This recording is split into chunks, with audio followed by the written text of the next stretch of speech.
इस एपिसोड की शुरुआत में हम देखते हैं कि काहिरा में सिपाही लोगों की भीड़ के बीच से मैला को लेकर आगे बढ़ रहे होते हैं। लोग उसे बुरा भला कहते हुए उस पर पत्थर बरसा रहे होते हैं कि उसी वक्त वजीर सलाहुद्दीन अयूबी वहां पहुंचते हैं और लोगों को रोक देते हैं। दूसरी तरफ शाम में हम देखते हैं कि उमर मुल्ला सुल्तान से कह रहे होते हैं, लगता है यारकी की लालच ने उसके होशो हवास पर कब्जा कर लिया है, इसीलिए वह नहीं जानता कि उसकी लापरवाही और छोटी दाना हरकतों की वजह से इत्तेहाद टूट चुका है। सुल्तान कहते हैं, सलाहुद्दीन के खिलाफ उसकी नफरत और गुस्से की कोई वजह नहीं है। मैंने उसे अपने हाथों से बड़ा किया है, हर हाल में मुझे सलाहुद्दीन पर पूरा भरोसा है। मदद कहता है, सुल्तान मुअज्जम, ऐसा ही है, लेकिन आप जो एतमाद सलाहुद्दीन पर जाहिर करते हैं वो रोकी को भी चाहिए। सलाहुद्दीन के लिए दिखाई जाने वाली आपकी मोहब्बत रोकी के लिए बहुत भारी है। सुल्तान कहते हैं, मुझे किसी मुनासिब वक्त में दोनों से बात करके यह मसला हल करना होगा। पहले सलाहुद्दीन पकड़ी गई मैला को मेरे पास भेजे। दूसरी तरफ काहिरा में वजीर सलाहुद्दीन कहते हैं, मैला को मिस्र से जला किया जाएगा, लेकिन इस तरह लोगों के सामने तमाशा नहीं बनाया जाएगा। मुझे बतौर वजीर मिस्र यह मंजूर नहीं है। ये औरत मिस्र से सुरक्षित बाहर जाएगी। आप लोग मुंतशिर हो जाएं। ये सुनते ही सिपाही आगे बढ़ते हैं और सबको वहां से हटा देते हैं। फिर सलाहुद्दीन अयूबी उर्फ और बजूक से कहते हैं, जब तक मैला मिस्र की सरजमीन से निकल न जाए तुम लोग उसकी रहनुमाई करो। दूर खड़ी शमसा गुस्से से कहती है, तुम्हें तो उसे महल तक छोड़कर आना चाहिए था। मैला सलाहुद्दीन अयूबी से पूछती है, तुम मेरे साथ ऐसा क्यों कर रहे हो? वजीर सलाहुद्दीन पूछते हैं, क्या कर रहा हूँ? मैला कहती है, मुझे क्यों बचा रहे हो? जवाब में वजीर सलाहुद्दीन कहते हैं, मैं खास तौर पर तुम्हारी हिफाजत नहीं कर रहा, किसी भी औरत के साथ ऐसा सलूक नहीं होना चाहिए। ये सुनकर मैला कहती है, काश कोई ऐसा होता जिसने मेरी खाला के लिए भी ऐसा कहा होता।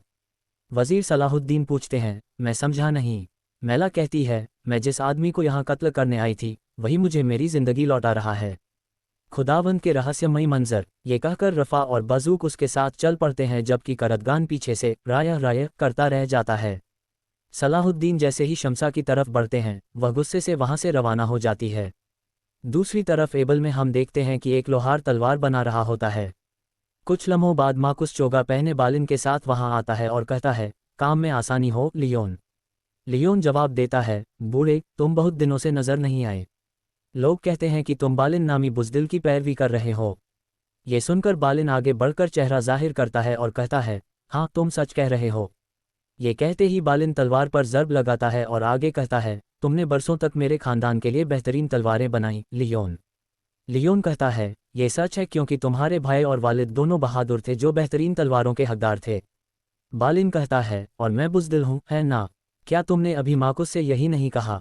लियोन कहता है, बुज़दिल बालिन, तुम एबल के मुश्किल तरीन वक्त में गायब हो गए। अब तुम बेचारगी की हालत में बादशाही महल की तरफ देख रहे हो। बालिन कहता है, तुम्हारा ये सोचना बजा है, मगर अब मैं यहाँ हूँ। मुझे एलेन के लिए एबल के लोगों की ज़रूरत है। मैं शहर के बाहर पुराने सराय में इंतज़ार करूँगा। फौजी, ताजिर, बेरोज़गार, सबको वहाँ ले आओ जो एलेन के लिए मेरी बात सुन सकें। ये कहकर वह कहता है, वैसे तुम्हारी तलवारें अब भी बेहतरीन हैं। ये कहकर बालिन माकुस के साथ चला जाता है। दूसरी तरफ एक जगह चैंटिली ओन मैला का इंतज़ार कर रहा होता है और कहता है, एक खूबसूरत औरत के इंतज़ार का एहसास मैंने बरसों से महसूस नहीं किया, यह एहसास मुझे भूख का एहसास दिलाता है। मुझे एक सेब दो। ये कहकर वह सेब खाने लगता है। उसी वक्त उर्फ अपने साथियों के साथ मैला को लेकर वहां आता है। उन्हें देखकर चैंटिली ओन बाजू फैलाकर कहता है, खूबसूरत काउंटेस, हमारी नज़रें रास्ते में ही रह गईं। लगता है इन वहशियों ने तुम्हारे साथ बदसलूकी करने की हिम्मत नहीं की होगी। रफ़ा कहता है, ये बर्बरियत तो तुम्हारे कामों में से एक है। चैंटिली ओन कहता है, मैंने तुम्हें पहचान लिया है, रॉबर्ट मेरे बेहतरीन सिपाहियों में से एक था। ये कहते ही वह उस लम्हे को याद करता है जब मैदान जंग में उर्फ ने रॉबर्ट को मार दिया था। फिर चैंटिली ओन कहता है, अगर तुम में हिम्मत है तो आओ, मुझसे लड़ो। उर्फ बढ़ने ही वाला होता है कि मैला कहती है, चैंटिली, मैं अब जल्द से जल्द केराक किले वापस जाना चाहती हूँ। ये सुनकर चैंटिली ओन उर्फ से कहता है, तुम आज खुशकिस्मत हो, लेकिन अगली बार न तुम और न ही सलाहुद्दीन खुशकिस्मत होंगे। रफ़ा कहता है, अपनी गंदी जुबान से मेरे वजीर का नाम मत लो। ये कहकर उर्फ और बाकी सब पलट जाते हैं। चैंटिली ओन मैला के साथ आगे बढ़ते हुए कहता है, मैं शर्मिंदा हूँ कि मैं तुमसे किया गया वादा पूरा नहीं कर सका, लेकिन मैं अपनी इज्जत की कसम खाता हूँ कि एक दिन सलाहुद्दीन को तुम्हारे पास लाऊंगा। मैला कहती है, मैं अब थकी हुई हूँ, किले जाकर आराम करना चाहती हूँ। दूसरी तरफ शाम में सफ़हानी सुल्तान के पास आकर कहता है, मेरे सुल्तान, सलाहुद्दीन ने ये खत काहिरा से भेजा है। खत पढ़ने के बाद सुल्तान को शदीद गुस्सा आता है और वह कहते हैं, सलाहुद्दीन ने मिस्र के काजी का फैसला मानकर मैला को जला की सज़ा दे दी है। मदद कहता है, यानी वह मैला जो हमारे हाथों में नहीं है। सुल्तान कहते हैं, जबकि केराक किले की फतह के लिए वह औरत ज़रूरी थी, सलाहुद्दीन ने ये कैसे कर दिया। मदद कहता है, उसने अदालत के फैसले पर रजामंदी जाहिर की है। सुल्तान कहते हैं, वह एतराज़ करके जला की जगह शाम मुकर्रर कर सकता था। वज़ीर इमाद कहते हैं, वह कानून की पाबंदी करके उसे हमारी तरफ खींचना चाहता था मेरे सुल्तान। सुल्तान कहते हैं, फ़ौरन मिस्र जाओ और इस मामले की तह तक पहुँचो। मदद कहता है, मेरे सुल्तान, जाना तो मैं चला जाऊंगा, मगर क्या ये सलाहुद्दीन की वजारत पर साया डालने के मुतरादिफ नहीं होगा। सहानी कहता है, अगर सलाहुद्दीन के तख्त पर फाइज होने के बाद मुल्क मदद फ़ौरन मिस्र चला गया तो बदअमनी फैलाने वालों की हौसला अफजाई होगी, मेरे सुल्तान ऐसा न होने दें। सुल्तान कहते हैं, मैंने उससे वज़ीर इसलिए बनाया कि उसने बतौर अमीर तजुर्बा हासिल किया था, मगर उसने क्या किया। मदद, वज़ीर इमाद को अपने साथ ले जाओ, केराक के रास्ते जाओ। तुम काउंटेस को गिरफ्तार करके यहाँ लाओ, इससे पहले कि वह सलीबियों की सरजमीन में दाखिल हो। ये सुनते ही मदद रवाना हो जाता है। दूसरी तरफ काहिरा में सलाहुद्दीन अयूबी काजी फजल से कहते हैं, मैंने अपने सुल्तान को खत भेजा है कि मैंने काउंटेस मैला को आज़ाद कर दिया है। काजी फजल पूछते हैं, आपके ख्याल में इस पर सुल्तान का क्या रद्द अमल होगा। सलाहुद्दीन कहते हैं, हमारे सुल्तान समझ जाएंगे। उसी वक्त बज़ूक आकर कहता है, मोहतरम वज़ीर साहब, हमें एलेन में अपने जासूसों से खबर मिली है कि बालिन बादशाह की तरफ से दिए गए तख्त पर कब्जा करने के लिए सिपाहियों को जमा कर रहा है। सलाहुद्दीन परेशान होकर कहते हैं, ऐसा अमल बालिन के लिए तबाही का सबब बनेगा। काजी फजल कहते हैं, चैंटिलियोन का एबल का हाकिम बनना। सलाहुद्दीन कहते हैं, ये बिल्कुल मुनासिब नहीं है। काजी फजल पूछते हैं, वज़ीर मोहतरम, आप क्या सोच रहे हैं। सलाहुद्दीन कहते हैं, जब तक हम बैतुल मुक़द्दस फ़तह नहीं कर लेते, बालिन के लिए एलेन का तख्त हासिल करना बेहतर है। उसी वक्त करतगान एक सोने से भरा संदूक लेकर आता है और उसे वज़ीर के सामने रखकर खोल देता है। खुश होते हुए कहता है, रेशमी कपड़ों में लिपटे हुए गीदड़, जिनके हाफिज़ों को आपने शिकस्त दी थी, यह उन्होंने भेजा है। काजी फजल कहते हैं, यानी वे आखिरकार अपना महसूल अदा करने पर राज़ी हो गए हैं। वज़ीर सलाहुद्दीन कहते हैं, जो अपने कंधों पर सर रखना चाहते हैं, वे रियासत और अवाम के हक़ पर नज़र नहीं डालेंगे। करतगान कहता है, अगर कोई और महसूल वसूल करना है तो बताइए, मुझे ये काम बहुत पसंद है। तहसीलदारी सरदारी के काम से ज़्यादा लुत्फ़ देती है, कभी देना नहीं पड़ता, हमेशा लेना ही होता है।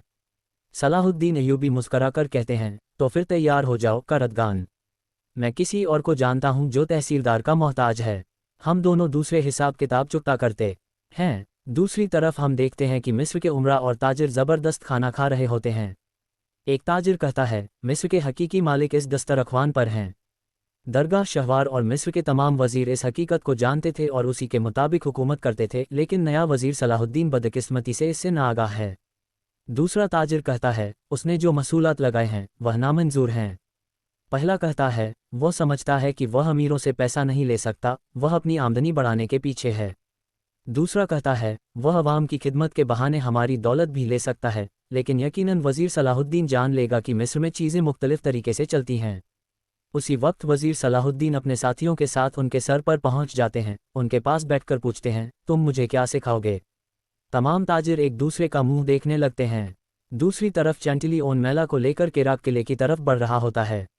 मैला को खामोश देखकर कहता है, मैं तुम्हारी खामोशी को तुम्हारी थकान समझता हूँ मेरी काउंटेस, लेकिन परेशान मत हो, केराक करीब है। इसी दौरान मदद और वज़ीर इमाद के सिपाही घात लगाए बैठे होते हैं। मदद कहता है, वह उस शैतान चैंटिलियोन के साथ है। बाइबो कहता है, क्या ये बेहतर नहीं होगा कि जब हम अपने सुल्तान का सामना करें तो एक हाथ में काउंटेस और दूसरे में चैंटिलियोन हो। अगले ही लम्हे मदद नारा लगाकर हमला करता है और उसके सिपाही सलीबियों पर तीर बरसाने लगते हैं। चैंटिलियोन बुलंद आवाज़ में कहता है, जंगी हालत में आओ और काउंटेस की हिफाजत करो। ये कहकर वह घोड़े से उतर जाता है और सिपाही लड़ने लगते हैं। वज़ीर इमाद और मदद काफिरों को जहनुम वासिल करते जाते हैं। बाबरा भी शानदार अंदाज में तलवार चला रहा होता है, जबकि चैंटिलियोन भी दुश्मनों को काटता चला जाता है। और नाज़रीन, इसके साथ ही एपिसोड ख़त्म होता है। मिलते हैं बहुत जल्द अगले एपिसोड के साथ। वीडियो को लाइक करें और जिन दोस्तों ने अभी तक चैनल सब्सक्राइब नहीं किया वो फ़ौरन सब्सक्राइब करके बेल आइकॉन भी दबा दें ताकि आने वाले एपिसोड्स आप तक आसानी से पहुंच सकें। दुआओं में याद रखें। अल्लाह हाफ़िज़।